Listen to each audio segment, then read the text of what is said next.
माननीय मुख्यमंत्री पूर्वतन मुख्यमंत्री निर्देश क्रमे विरोधी दल नेता नवीन पट्टनायक निर्देश क्रमे जनसंपर्क यात्रा ए जनसंपर्क यात्रा विजु पट्टनायक पूर्वतन मुख्यमंत्री बापा जनसंपर्क आरंभ करते लोक पाखे पहुँचवा लोक सुख दुख बुझा लोक समस्या सहित जड़ित होगा और समस्या को समाधान करवा एवं यही सरकार जो भाव महिला माने सुरक्षित नुहति एवं विभिन्न क्षेत्र में जो अवनति घटी अवक्षय घटी आईन श्रृंखला पर ताकू जो भाव आज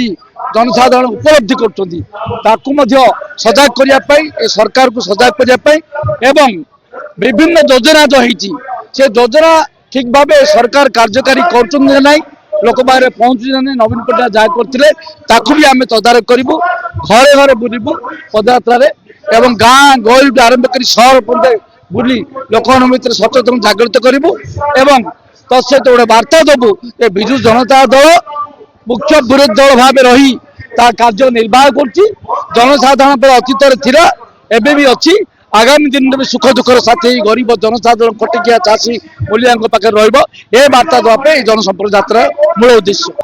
माननीय मुख्य पूर्वतन मुख्यमंत्री श्री नवीन पट्टनायक आह्वान क्रमे सब वर्ष गांधी जयंती होता किंतु आज अक्टोबर 9 तारीख हम बोली डिसाइड है